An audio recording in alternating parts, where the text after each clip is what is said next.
तो दोस्तों, हमारे समाज में टीचर का बहुत बड़ा दर्जा है। माँ बाप के बाद अगर कोई आता है तो वो गुरु है।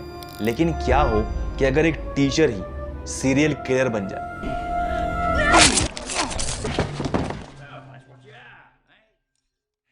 तो कर्नाटका से एक ऐसा ही केस सामने आया है जो आपके होश उड़ा देने के लिए काफी है। तो ये बात है 2009 की, जब 22 साला एक लड़की अनीता कर्नाटका के अपने गांव से गायब हो जाती है। लोगों ने इसे लव जिहाद का मामला बना लिया और गुस्से में भड़की हुई भीड़ ने गांव के पुलिस स्टेशन पर ही हमला कर दिया और उन्होंने पुलिस स्टेशन को ही जलाने की कोशिश की। पुलिस भी काफी अलर्ट हो जाती है और उन्होंने लोगों से 10 दिन का टाइम मांगा ताकि वो अनीता के मुजरिम को पकड़ सके। अब जिस गांव में ये सब हो रहा था उसके लगभग 160 किलोमीटर की दूरी पे बस स्टैंड के बाथरूम में पुलिस को एक औरत की लाश मिलती है। उस औरत ने दुल्हनों वाले कपड़े पहने हुए थे और उसके मुंह से झाग निकल रहा था। तो जब पुलिस ने तहकीक की तो पता चला कि ये औरत और कोई नहीं बल्कि अनीता ही है। जब पुलिस ने अनीता के कॉल रिकॉर्ड्स निकाले तो उन्हें एक नंबर मिला जिससे अनीता के फोन पे बार बार बात की जा रही थी। जब पुलिस ने इसकी तहकीक की तो पता चला वो नंबर एक लड़की का है जिसका नाम कावेरी था। अब फर्दर इन्वेस्टिगेशन करने पे पुलिस खुद हैरान हो जाती है जब उनको पास के पुलिस स्टेशन से पता चलता है कि कावेरी खुद अपने घर से लापता हो गई थी और दूसरे दिन उसकी लाश भी एक बाथरूम से मिली।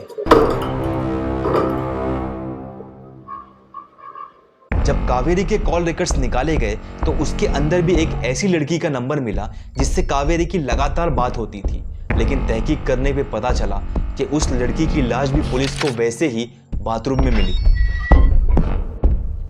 और पुलिस को एक के बाद एक लगातार ऐसे ही 20 लड़कियों के नंबर मिलते हैं जिनके साथ ये दिल दहला देने वाली वारदात हुई थी और उनका आपस में कुछ ना कुछ कनेक्शन जरूर था। अभी पुलिस इन्वेस्टिगेशन चल ही रही थी और स्टेट में पुलिस काफी हाई अलर्ट पे थी कि अचानक उन लड़कियों में से किसी एक लड़की का फोन एक्टिव दिखाता है। तो पुलिस ने फौरन उस नंबर को सर्वेलेंस पे लिया। इसके बाद जो चीज सामने आई उसने पूरे केस को खोल के रख दिया। अब फाइनली पुलिस को पता चल जाता है कि वो मुजरिम इस नंबर से अपना नया शिकार बनाने की कोशिश कर रहा है। वो एक नई लड़की को फंसाने की कोशिश कर रहा है। तो फौरन पुलिस उस लड़की से संपर्क करती है और उसे अपने प्लान का हिस्सा बना लेती है और जैसे ही वो व्यक्ति उस लड़की से मिलने आता है वो फंस जाता है। इस व्यक्ति का नाम मोहन कुमार उर्फ साइनाइड मोहन था। ये बंदा एक गवर्नमेंट स्कूल में टीचर था। इसकी शक्ल इतनी भोली और ये इतने शांत स्वभाव का व्यक्ति था कि इसे देखकर कोई भी अंदाजा नहीं लगा सकता कि ये बंदा कर्नाटका का सबसे बड़ा सीरियल किलर है। अब पुलिस की पूछताछ के दौरान पता चला कि मोहन की 2 बीवियां और बच्चे हैं। अब हैरानी की बात यह थी कि इसकी दोनों बीवियों को दूसरी बीवी के बारे में कुछ भी नहीं पता था। अब इसके बाद इसने पुलिस के सामने सबसे बड़ा खुलासा किया।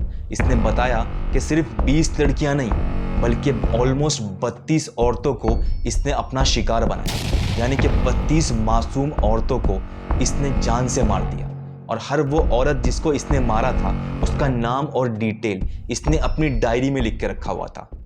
ये डायरी पढ़ने के बाद पुलिस को पूरी कहानी समझ में आ गई कि कैसे एक आम सा दिखने वाला इंसान स्टेट का सबसे बड़ा हत्यारा बन गया। उस डायरी में लिखा हुआ था कि सबसे पहले मोहन को एक लड़की पसंद आती है, लेकिन क्योंकि मोहन पहले से शादीशुदा था तो उस लड़की ने मोहन को मना कर दिया।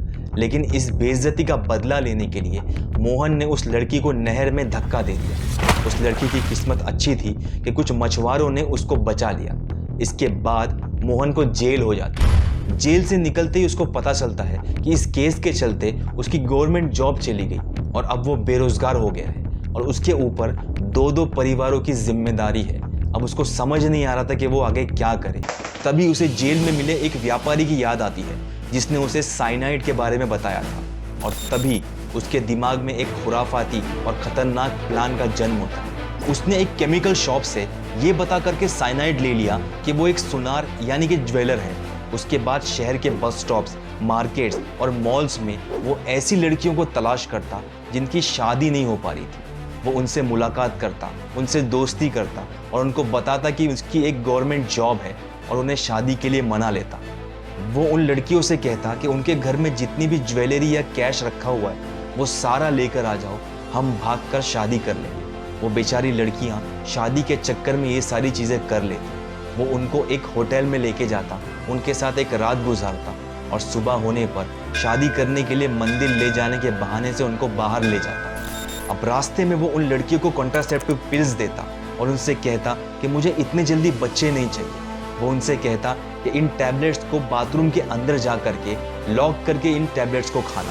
वो लड़कियां वैसा ही करती और जैसे ही वो उस टैबलेट को खाती तो बाथरूम के अंदर ही तड़प तड़प के वो मर जाती, क्योंकि उन टैबलेट्स पर साइनाइड लगा होता।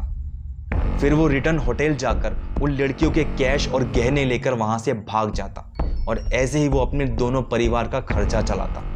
और जब ये मैटर कोर्ट में गया तो कोर्ट ने साइनाइड मोहन को 4 केसेस में फांसी की सज़ा और 15 केसेस में उम्र कैद की सज़ा सुनाई। और रिसेंटली साइनाइड मोहन का नाम एक बार फिर से चर्चा में आया जब एक इंडियन सीरीज दहाड़ की स्टोरी को साइनाइड मोहन की स्टोरी से इंस्पायर्ड बताया गया। तो अगर आप लोग भी इस स्टोरी को थोड़ा और ड्रामा ऐड करके देखना चाहते हो तो आप लोग जाके वो सीरीज देख सकते हो। अब ये तो हो गई सीरियल किलर की कहानी, लेकिन कैसे एक एआई यानी कि आर्टिफिशियल इंटेलिजेंस भी पूरी की पूरी इंसानियत के लिए खतरा साबित हो सकती है, आप इस वीडियो पे क्लिक करके चेक कर सकते हो।